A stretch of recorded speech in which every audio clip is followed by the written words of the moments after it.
Good evening, everyone. So glad you could join us. We are just going to give a few moments before everyone else joins us from the live stream. So thank you so much for being with us again tonight, and thank you, Connie, for being with us again tonight. I'm excited. This is week 3. I know. Can you believe it? Time is flying by. So glad y'all are with us. Yes. Thank you again for joining us. So we'll give it a couple of minutes. And while we're kind of waiting for people to hop on, take your devices if you are a social media enthusiast and tell your friends to join us. Go to National House of Hope on Facebook and you can share it straight to your feed, and that way they can join in and you can join from our Facebook page as well, National House of Hope. So welcome, everyone. Welcome to National House of Hope Parenting Beyond the Rules Week 3. Thank you so much for being with us tonight. We are so glad that you have chosen to take the time tonight to be with us. And thank you again, Connie, for being with us. It is hard to believe that it is week 3 already. We're going to have a good time tonight. We're going to have lots of conversation. There's some good meat in here. So before we get started, we are going to open up in a prayer. So please join us as we pray. Father God, we just come before you, Lord. We thank you and praise you for who you are. We thank you for being our Abba Father. And Lord, we just thank you for this time. We thank you for every person who has joined us tonight. And Lord, just may this be a time of just giving hope to those on the other end who are watching, and just equipping them. And Lord, just may the words of our mouth be your words to just touch those who are listening and just encourage them, Lord. And so we thank you and praise you in Jesus' name. Amen. So last week we touched a little bit. Connie, you spoke about working together as a team, the family team unit. And so this week we're going to be diving into chapters 5 and 6 of your book, Painting Pictures of Possibilities. And then we will go into the next one, Understanding the World. And so we're excited to dive into this. Hopefully you all have received, or hopefully you've ordered the book. If you haven't, I'm going to encourage you, Parenting Beyond the Rules, so you can follow ConnieAlbers.com, or you can go to Amazon and order it. And so, Connie, let's just dive right in. I love the painting pictures of possibility. There's so many different ways and so many different areas that parents can help their teens in setting the stage for each season of their life. And I specifically love, I know you started the chapter early on, you used the analogy of the rip currents and the ocean, and how just like rip currents in the ocean can take us, if we're in there, off course, and in the same way, challenges, distractions in life can take the teen or the family off course of the vision. And so you talk a little bit about casting the vision for your teens. So share a little bit on that. Well, when you think about an ocean and a rip current, it's not something you see.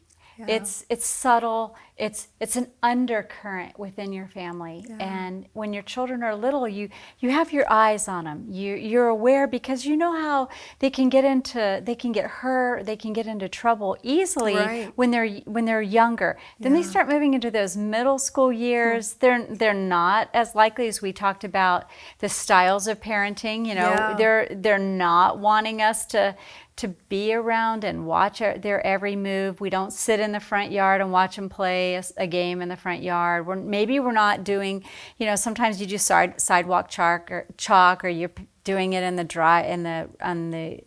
road if you live on a slow street. But as your kids get older, you start giving them more freedom, which we talked about in week 1 and 2. We're giving them more freedom, and they're going out. But we still have these parameters. Right. And I don't want to say rules, which is why I wrote Parenting Beyond the Rules, but we have these parameters. Listen, this is where we're going to operate. And it's not because I want to control you. It's because I understand the rip current. Right. I understand how easy it is as a mom and a dad for something to kind of subtly get in your life. It just comes in slowly, quietly, whispering friends' comments, or you see something on television, or you watch something on TikTok, and it gives your student, your child, a thought. Right. Oh, well, maybe.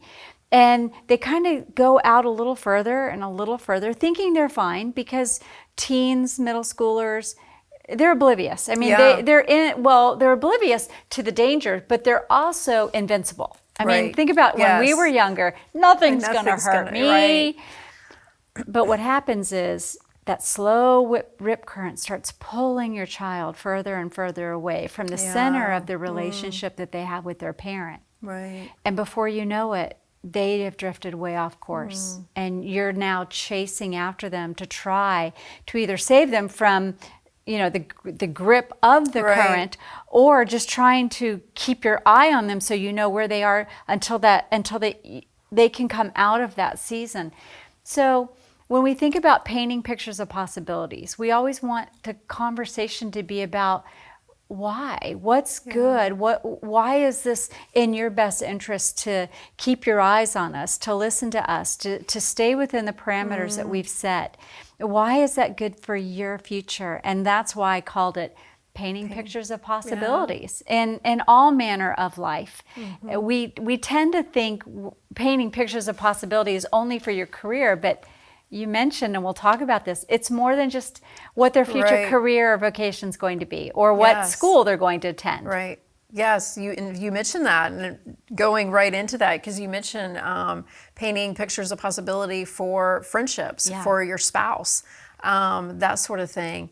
And it's so important for parents to help their teen cast a vision for their life and for each stage of that life. And I know when you talk about, casting the vision for the friends, for example, you touched a little bit on the qualities of the friends. What, as parents, and for those of you watching, what type of friends do you want your teen son or daughter to have, and what are the qualities? And you touch about that, so expand on that a little bit. That's a good topic. It's more, our kids don't know how to be a friend, and they also don't necessarily know how to find a friend that's loyal, that's trustworthy. And when we think about having a friend, that's something, one, we want to model, and a lot is caught and not taught, but a lot is taught. So how we treat a friend, how we talk about a friend, how we serve a friend, and then we want to look at the character qualities. What makes a good friend? A friend is somebody who's loyal. A friend is somebody who is willing to walk with you in the hard seasons. Yeah. A friend is willing to call you out and say, you know what, that's not a great idea. That's going to hurt or harm you in the future. And so teaching your children those subtle nuances of what a friend looks like, serving each other, caring for one another, and those are all character qualities.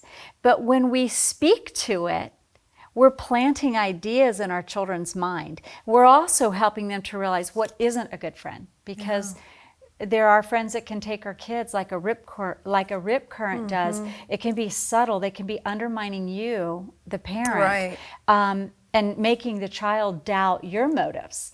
Oh, your parents just don't want you to have any fun. Oh, your parents are just trying to be strict. Oh, your parents are just, and they can undermine the very essence of your relationship with your child. Right. So you want to teach your children what makes for a bad friend. Well, a friend that isn't honest. A friend that doesn't speak, that talks bad about you behind your back. A friend who isn't out for your good but what they can get. Maybe they're looking for a friend that you have and they want to get to know your friend group. Maybe they're insecure and they're looking to fit in.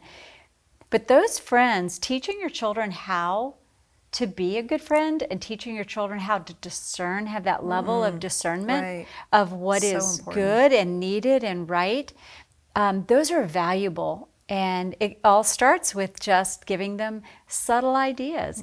And you had said, what friends we want them to have. It's really a training process from early on. Like when they're little, we're able to kind of decide who's in the playgroup, if kids in the neighborhood or in this classroom or on the playground. As they get older, we lose that ability to necessarily pick. Right. But if we spend the time and energy to teach them how and what qualities to look for, they start then saying, something doesn't feel right about this. I go away and I realize all we do is talk about other people. or we make fun of people, or we talk about how we can, there's apps on our phone. We'll talk a little bit about that, but there's apps on our phone that, we can post rumors about them and make up stories about them. Won't this be fun? God talks about being careful that you're not led away, and that what you do and say is good and right and honorable. And so we want to make sure that we teach those to our children. And that's one of the areas of painting those pictures of imagine. And the dialogue looks something like this. Imagine that friend, that you're friends with in middle school or in high school. Imagine going to college together, or imagine they're in your wedding. Several of my kids that have gotten married, people that were part of their wedding party were friends that they met in middle and high school. And some of them, not all, but some of them are still doing life together. That is a beautiful thing, to be able to have that kind of a friendship. But there's a cost. It takes nurturing, it takes time, it takes commitment, it takes authenticity, and it takes an investment, both emotionally, relationally, physically, and mentally. And you also teach that to your children. If you want, you've heard the saying, if you want a friend, you got to be a friend. Great. How do we apply it? Right. And I do talk about that in the book. Well, speaking of friends, I'm very blessed because I have a friend who, since kindergarten.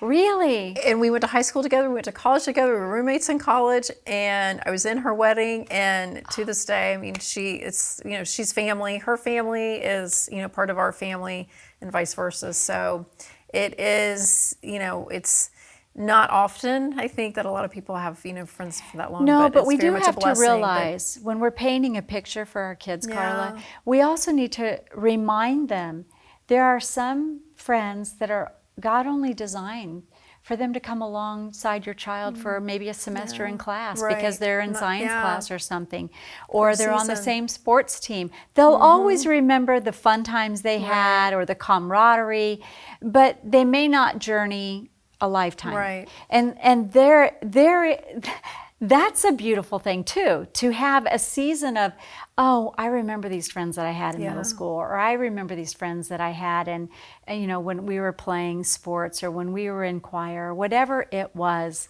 And they look back, and years later, could be 10, 15 years later, thanks to social media, we can catch back up with them and like, oh, do you remember the time? Yeah. And those are fond memories. Those are also part of the developmental part of being developmentally, knowing how to adjust socially, knowing how to engage with others socially from a developmental standpoint. We need those. That's all part of the relationship building process.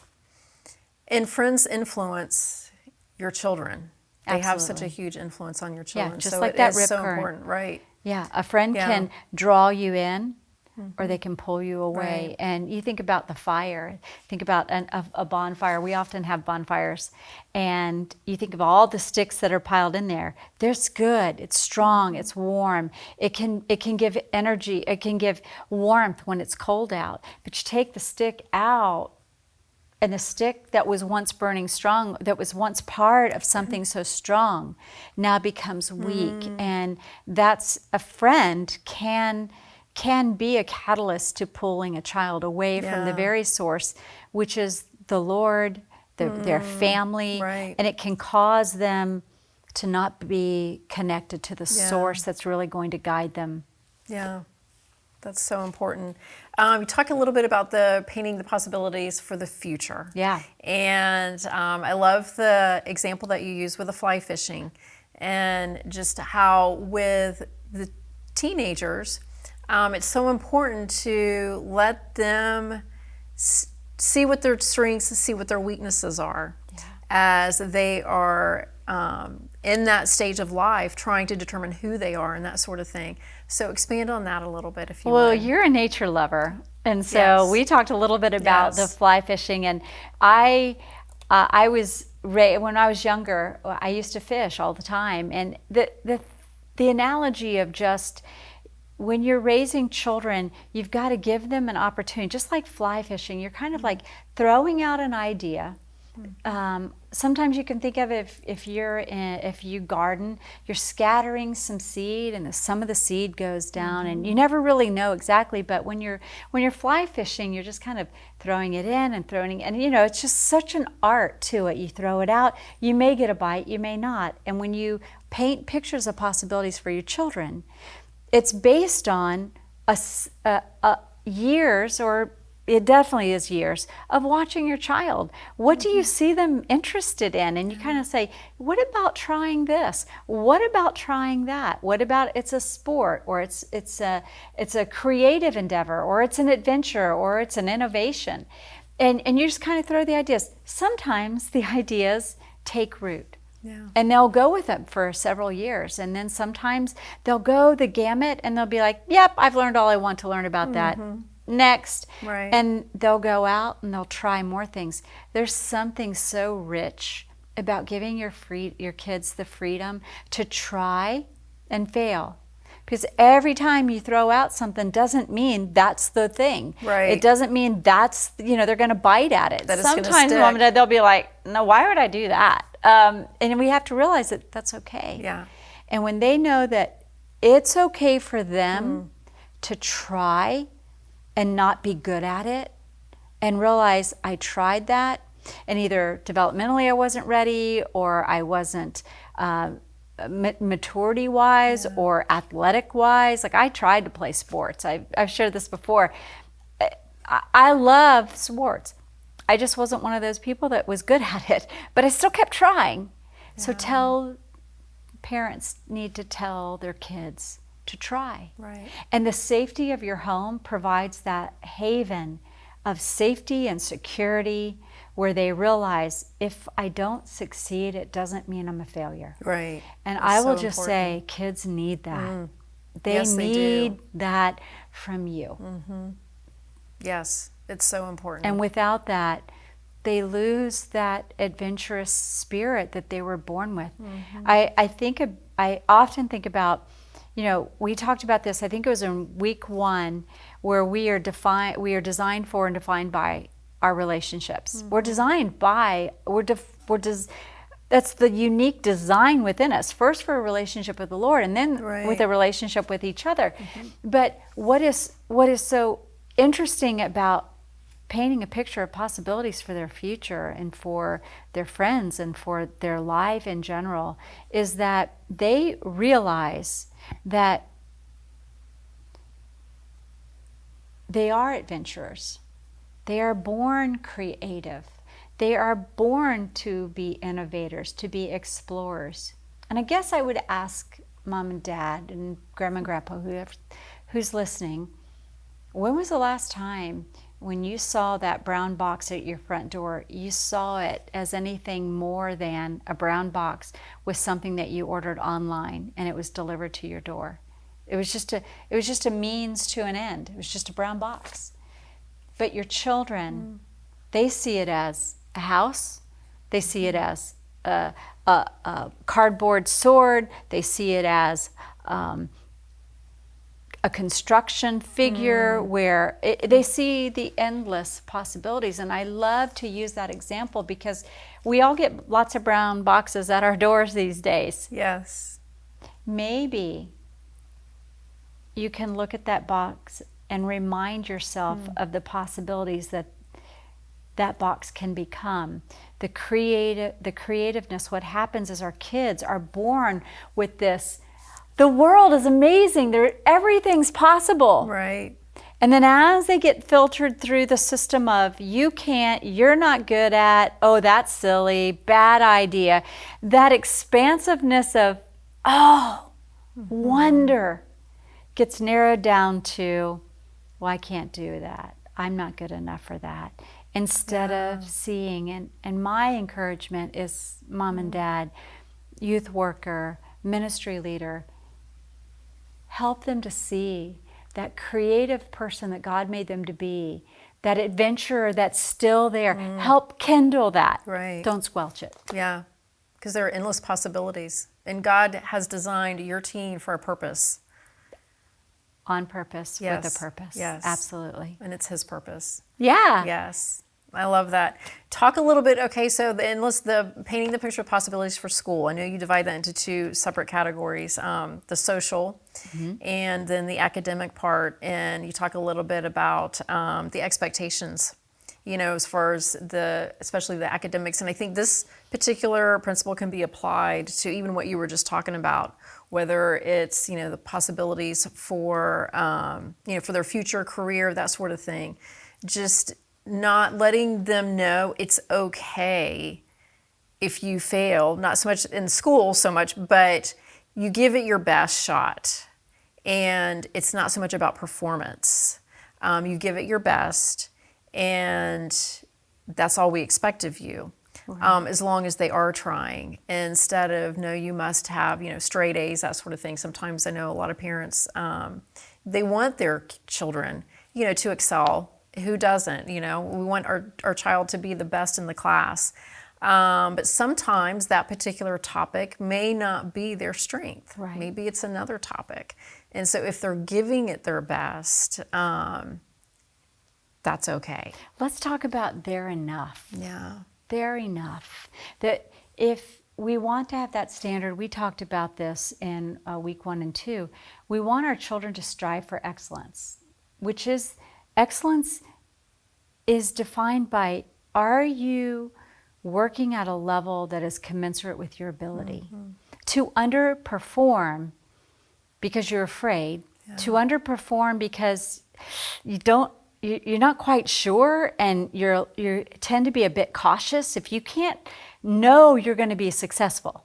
And some of your kids are like that. If they can't be guaranteed because they have a perfectionistic tendency, they want to know they're going to get an A on that test, and if they're not going to get an A on test, then they hate history. They're not going to do any of it. But God wants us just to give our best. And when you paint a picture, you give them a vision of, you know what? I realize that this geometry proof may be your least favorite thing in the whole wide world. I get that. But if you give it your best effort, and that's what you can do, that is your ability, that's okay. Because God's going to take that and then grow from that.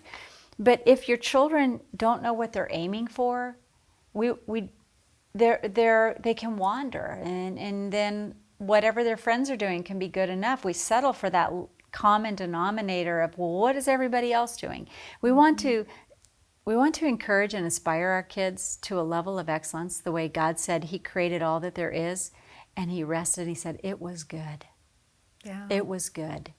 Now, we're not God, obviously, but we can inspire our children to work harder, to try harder, to not quit, to be determined. Those are all character qualities that we want them to have.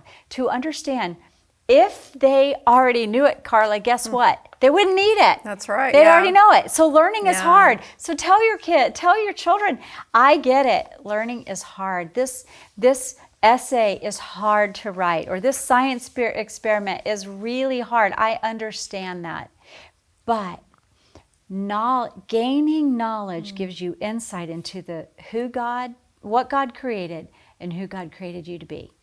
And not losing that sense of wonder and exploration helps fuel that passion. And somewhere, like we're thinking about the fly fishing, somewhere as they're trying and not letting them give up, just don't let them give up. You know what? Did you give me your best today?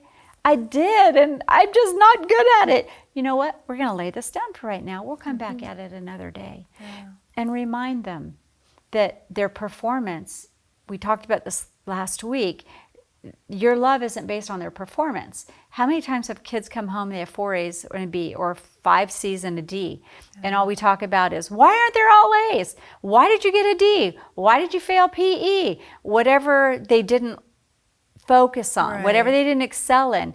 I just want us to remind you that we're painting that picture of them seeing themselves getting a scholarship, if that's what their desire is, or getting that certificate, or graduating, or getting on the dean's list, or if they know that that is possible for them. And they know that because you're their greatest cheerleader. And they need to know that. And they need to know that, okay, you may not become a mathematician. All I want you to do is learn how to budget, learn how to manage a checkbook, learn how to work and taxes and all of that. That's okay. That's okay. Yeah. Because as we keep painting a picture, as we keep throwing ideas out at our children, one of those are going to stick and they're going to go, maybe I could. Yeah. And when they say maybe I could, then you nurture that and you help them take that as far as they can go. Yeah. It's just so important for parents to, it's like you said, parents are their children's biggest cheerleader. And you have a line in the book about, children are your children are your ministry, basically. And so it is, there's life and death in the power of the tongue. I know we've talked about that. And so if the focus We're going to really talk about that next week. Yes, that's right. If the focus is on the negative part, like what you were just talking about, then they will carry that with them. And our kids need a sense of hope and purpose. Yeah. Because the world's not giving it to them. The world's Especially giving them ideas. right now. Yeah, they're giving them ideas, but they're not really the highest standard that you have for your children that isn't merit-based, because you're going to love your child whether they get a C or a D. You're going to love your child the same. What you're trying to instill something is a deeper sense of purpose and excellence that come from really giving it your best. And I have an encouragement card, and I often say, my kids could care less what I do. It's like, you wrote a book, great. Oh, you're speaking, great. When are we getting together? I mean, our kids are. It's not so sweet. But that's really what we're after. Our kids are not in. They're not impressed by what we do. They really care about how well we love them and how they feel loved. They'll care about the other stuff later, maybe not. But what they're going to care about more is how you nurtured and fostered. Yeah. And how when they see you, they don't see judgment, condemnation, that they're a failure. And some of that, to be honest with you, some of it I had to learn. As a parent, some of it you learn the hard way. You can read these books and you're applying and you're applying. And so my admonishment is, as you read Parenting Beyond the Rules, as you read the Word of God, as you read and listen to the other segments and teaching and webinars that you host, those are all really good. Ask the Lord what He wants you to hear and implement. Yeah. Because you can't apply everything at one time. Right. So pick one thing in painting a picture of policy. Maybe it's the friends thing. That's the area where your kids need to learn some help, or it's in schooling, or it's in their career, or in social, and establishing and building a friend that they can count on, and having that radar of, I don't know that I can trust this, but I just have something in me. Yeah. When we do that, and we just take one little area, that's like the paintbrush. It's just, you're taking that brush, you're taking the color of character or development or possibilities, and you're just adding it to that beautiful that beautiful masterpiece that God is creating, that God is saying to you, like we talked about before, that He is saying to you, add this. I see some work that needs to be done there. Yeah. But painting the pictures of possibilities is something we have opportunity to do. And what I was saying is, I often say, our most important ministry is in raising our children. Yeah. That's our most important ministry. Everything else that we do, if you're a parent or you're working with them, that's just secondary. Because you're shaping and forming the life of a human. And we said this, I know I said this before, your future grandkids, because they're learning. They're learning from you. So maybe you're worn out and weary, but keep that in mind. And that might be a motivation. That's right. Well, let's dive into the next chapter. I know you made the comment just a few minutes ago about they're getting it from somewhere in this world, that they're living in today. And so understanding their world and understanding your teen's world, and just how essential and critical that is, especially today, I know, you and I have talked a little bit in the past that, the world today is much different than it was when we were teenagers. We certainly didn't have cell phones. We certainly didn't have social media. And today it is so critical for parents to really understand the world that their teen is living in and everything that is being, that's really just being thrown at them from every direction, and how that impacts their life. Well, So touch upon that. we have to realize that never before in history has there been such an attack on the nuclear of the family. Just the role that parents play, the influence that parents have. And I have probably said this before, but I want to reiterate something that is highly important. You are the primary influence in your child's life, unless it's either delegated or that undercurrent comes in and quietly just kind of pulls your child away. And in that case, God is in the business of bringing them back. But you have to be intentional. So in order to understand their world, part of it is looking around. We see, Carla, you and I were talking about a statistic that 6 out of every 10 families is needing some form of mental health, counseling. Right. They need help. That may be you. You wouldn't be alone. So if you're struggling, and don't think you're alone, because you're not. It's very real and it's ever present. And it is true. When we understand our world, our children's world, it's like these glasses that I wear. I didn't want to wear them, I liked not having to wear glasses. But one day when I was putting them on, I realized something, that when I put these on, I can see clearer. I can see you more clearly. And if I said, hey, try these on, and you put them on, they're going to be blurry. Right. This is the amazing part that you need to understand. Understanding your children's world is like you going like this. Lord, let me see through their eyes. Let me understand what their needs are, what they're facing. Let me understand what's coming at them as they do this. I have been to theme parks often, and I just sit and observe, and there'll be a party, a large group, and they're spending thousands and thousands of dollars, and they're all going like this. And meanwhile, their sisters over here and their brothers over there, and mom and dad, grandma and grandpa, cousins, aunts and uncles, and they're all doing this. And Carla, they're not even aware. Right. They're not even sharing that space.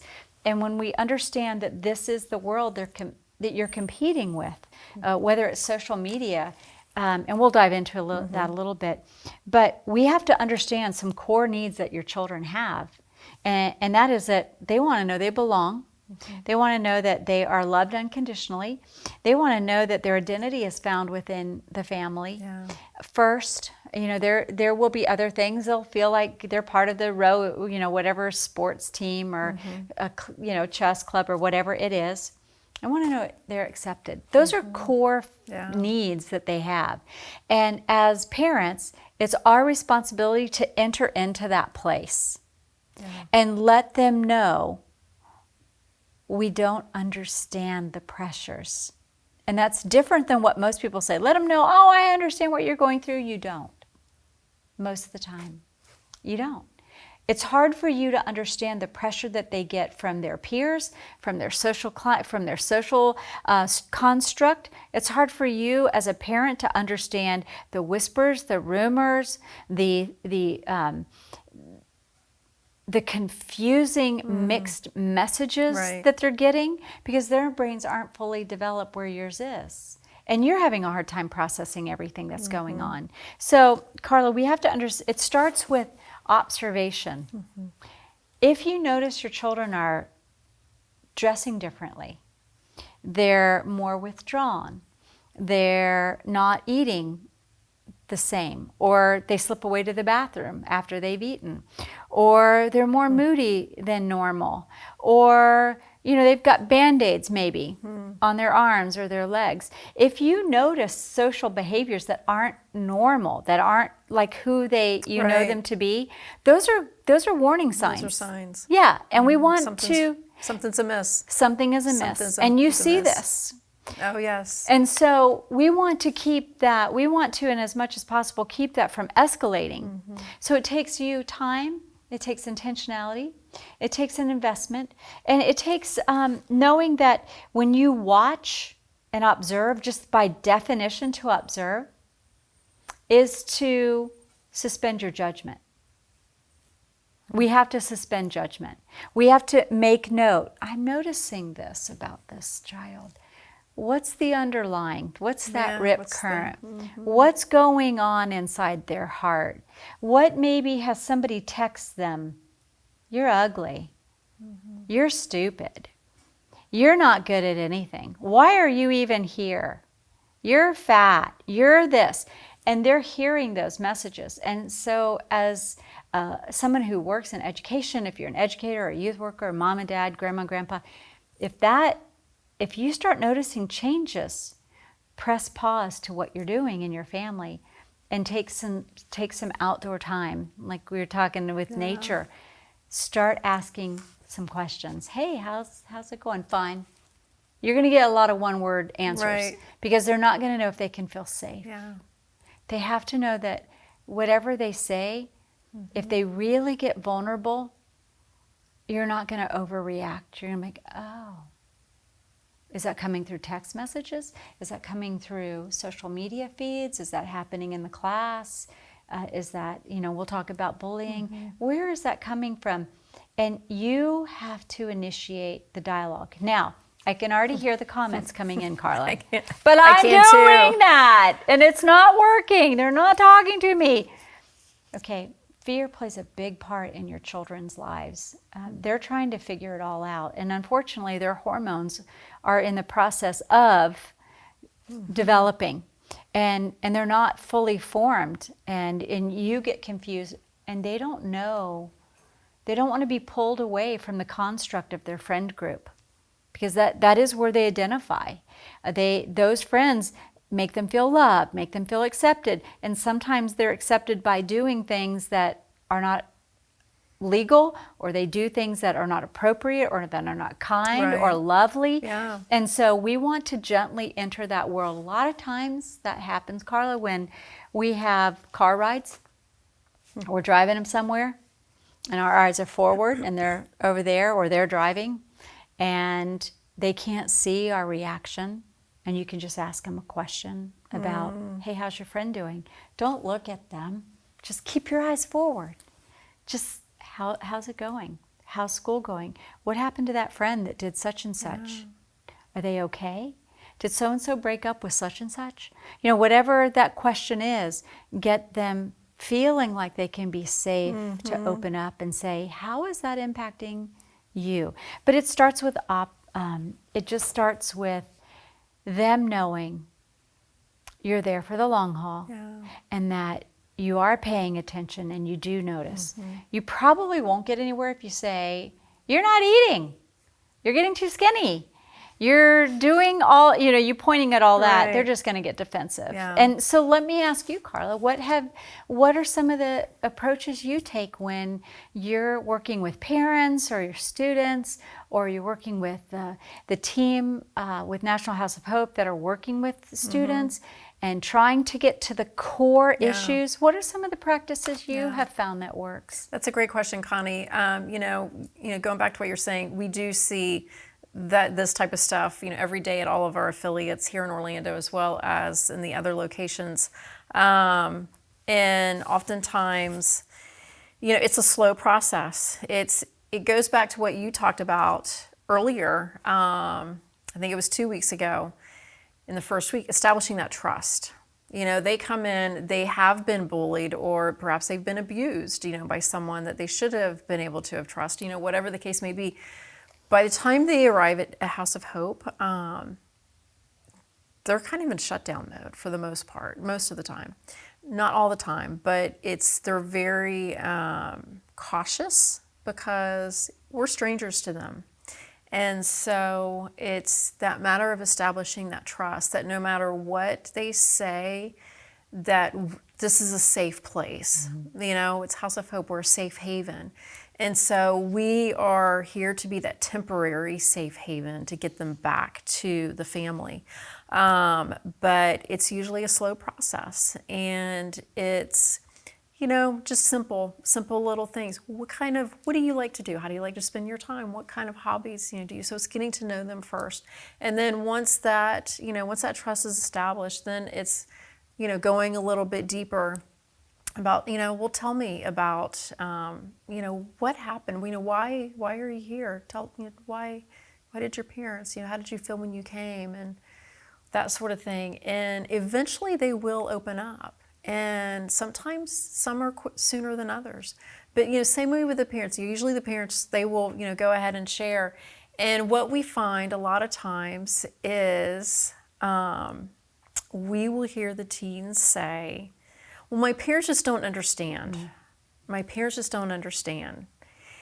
And so the question is, well, so tell me, what is it that they don't understand? What exactly is it that they don't understand, or that you think they don't understand? And so then they will share. And then when they do that, it gives us insight. And they wish you could whether go it's tell their parents so you could fix their or house parents. staff or whoever. And so then usually that counselor is, working with the parent. And eventually, it's one-on-one, but eventually we will bring them together at the right time for them to have dialogue with each other. But it's a slow, gradual process, and it is establishing that trust. But it's about creating that safe place and that safe haven for them to feel like it's okay to share. And whatever I share, it's not going to go outside here. And yes, it might be shared with the parents because that needs to happen. And that's what's missing in our culture. In general, that's so what's much, missing. yeah. It's that sense of I care. I care for you. And that's what I heard you say. A good percentage of people care about them, and they only care about the other person if they can get something from them, whether it's, a friend group or something. But in order for us to take that wall that has been built up by abuse or brokenness or mistrust or inconsistency or not being reliable, when that wall goes up, that is not a permanent wall. But you also cannot come with that big, heavy machine that has a heavy ball on it and take it and just knock that wall down. The Lord can do that. It's not likely that mom and dad are going to do that, or anyone else. But it's like, I love to think of Legos. Remember when your children were Legos and they played with bricks, or they were in the yard and they would stack rocks or something? It's a slow dismantling where, okay, if I share this and I lay this down, is that okay? Or do I need to put it back on? Yeah. There's constant, and you've heard triggers. There are triggers. There are things that have happened. And when trust has been broken or abuse has happened, there are triggers and we do the same thing. There's a mechanism, that fight or flight. We're either going to get out of here or we're going to fight, because one of us has got to make it out, and I want it to be me. But we do have to remember that as parents, and that starts going all the way back to realizing you probably don't really understand what they're going through unless you've taken the time to know how they think, how they feel, how they behave, how they react to the world around them. Some of you have very sensitive children. Don't mock them and marginalize them because they're sensitive. Oh, you're just so sensitive. God made them that way. They may not need to be uber sensitive, but that sensitivity is from the Lord. Or you're so bossy, you're so strong-willed, you don't listen to anything. Well, that's a future leader in the making. That's not a bad quality. So when you're leading and guiding and you're asking your children, you're gaining permission as your children, as you're letting that child grow to the person they need to become. You become the guide and the mentor. And we talked about this, it's not about control. No, It can't ever be about control. It has to be about this mutual relationship where we let them know that, hey, I look forward to the day we're doing life together. I look Yeah. forward to the day that you want to come over and hang out. You want to go on vacation with us. You want to just come and visit. Planting those seeds in their mind, that disarms them. Right. And something else, and we didn't mention this, and I don't know how we're doing on time, Carla, but these powerful words, I'm sorry. Please forgive me. I didn't know. It's okay to tell your child, I didn't know. I didn't know how my attitude or my body language, I didn't know, and I'm sorry. Those are so powerful. And when I Yes, think they about are. disassembling the wall or regaining trust, every time you let them know, that doesn't mean everything you do, I'm sorry, I'm sorry, I'm sorry. There's a balance with you apologizing for the wrong, but them seeing how they contributed to it. Right. And you don't want to get into a match, well, you were worse than me. Yeah. That is not going to get anywhere either. But it's just that tenderness of their heart that you're saying, you can trust me. I may not have done it right before, but you can trust me now. And I'm going to be there for you. And I'm not going to leave you. I'm going to protect you. You're safe. You can count on me. And as you do that, your children melt because your children love you. And at the core of who they are, they want to be loved and they want to love others. And some of your children may be a little more hardened, but that doesn't change the fact that at the very core of who they are, that's what they long for. Is that what you see too? It is. I was just about to say, so many of the teens that come here, when we do get into the counseling sessions and really get to the root of the issue, the bottom line is, I just want to feel loved and accepted by my mom or by my dad. I just want them to hear me. I just want them to listen to me. And I just want them to love me for who I am.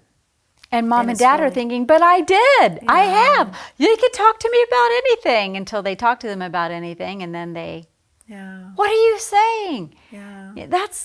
You know better than that. Right. It's not facilitating, and everything that we're going for is the heart of the relationship. Yeah. And that starts, and I'm going to even say, my challenge will be to you, mom and dad, caregiver, youth worker.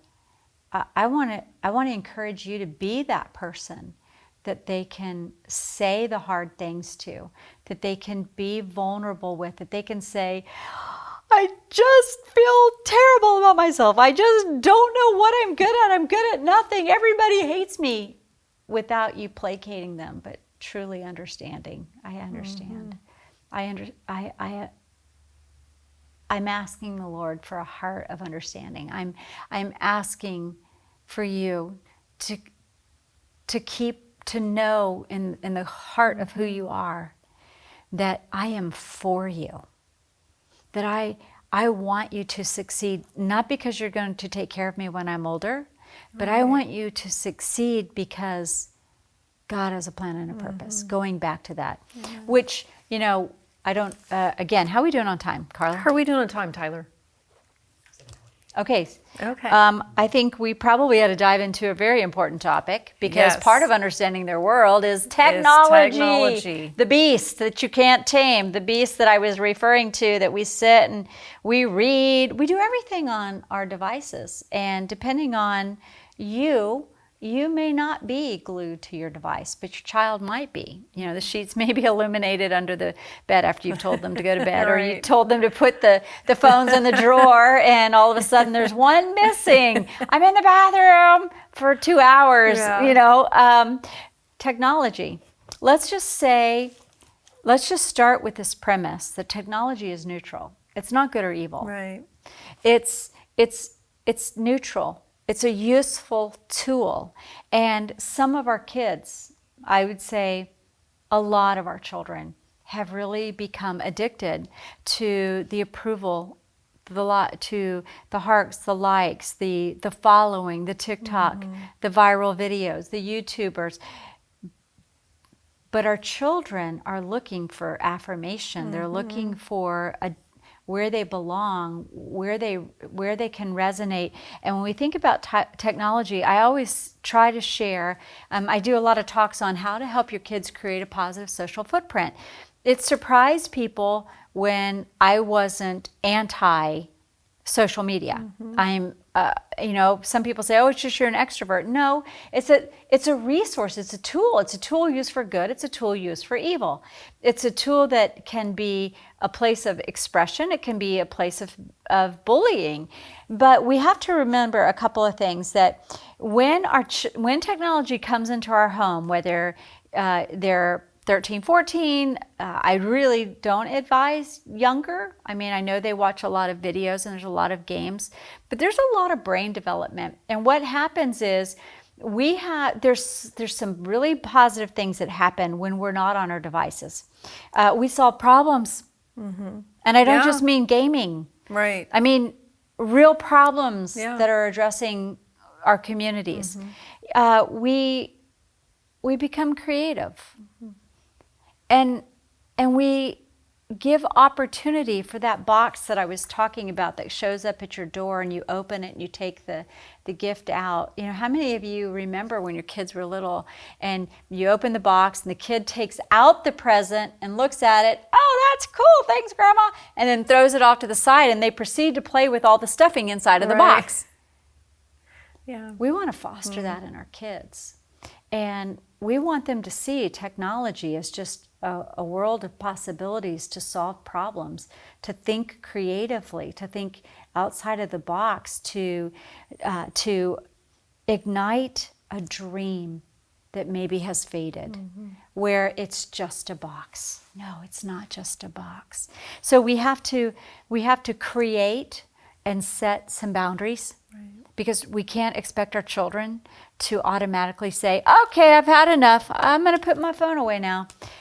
They right. can't. We can't compete with the social engineering. We can't compete with the billions of dollars that are spent on creating habits and really sucking our kids in, even us, sucking us into this world of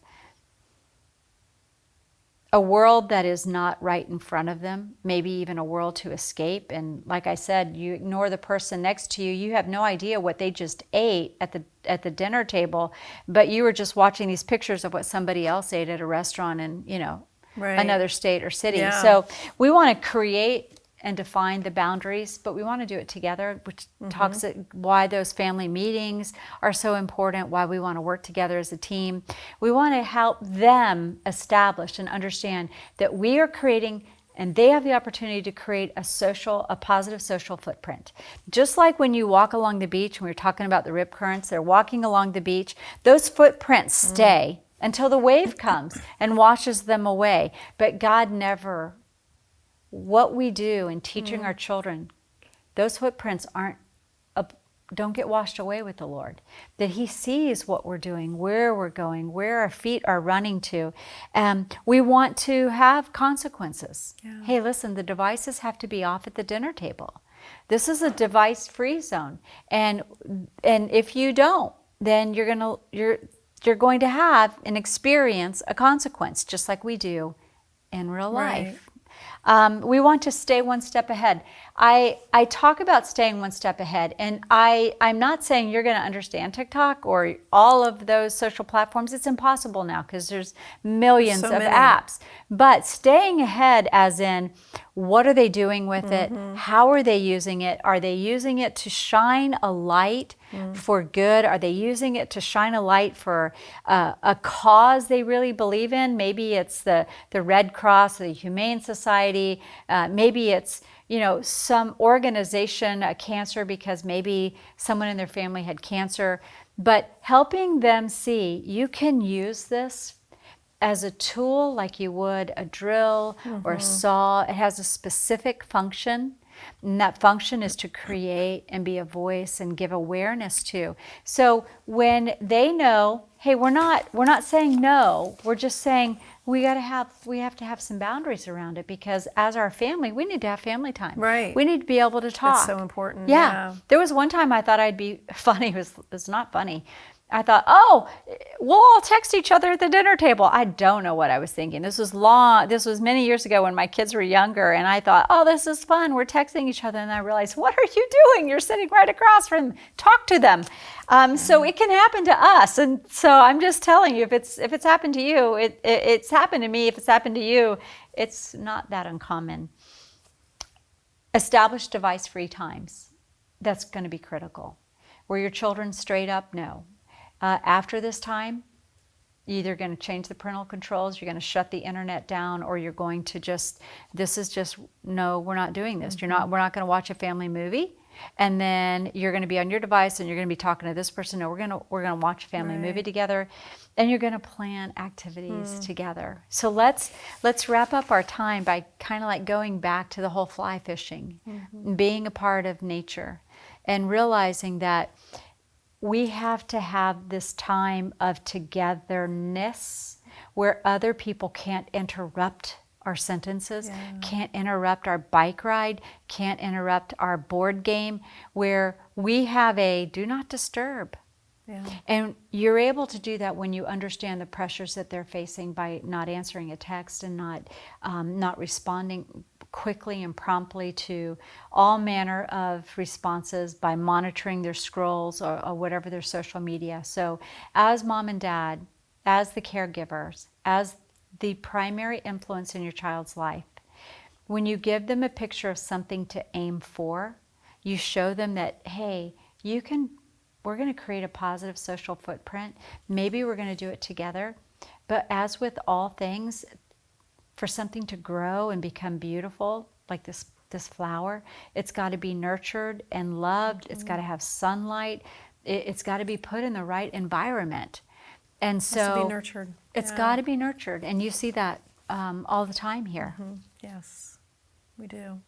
And it's priceless when the family is restored and the kids, get to the place where they're ready to go home and the parents and the teen are in a good place. Yeah, and I think we have like a minute or two. Yeah, maybe. Do we have a minute or two? Or are we out? We're so glad you tuned in. I just want to say, just be asking the Lord. Sometimes we can be part of the problem as parents. Yeah. And we need to ask the Lord to help us get out of the way so that the Lord can work on our kids' lives and hearts.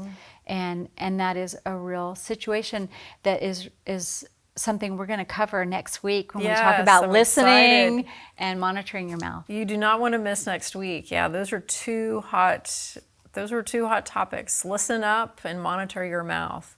Life and death and the power of the tongue. I know we talked about that before. So looking forward to next week. Connie, thank you again for being here, and thank you so much for sharing.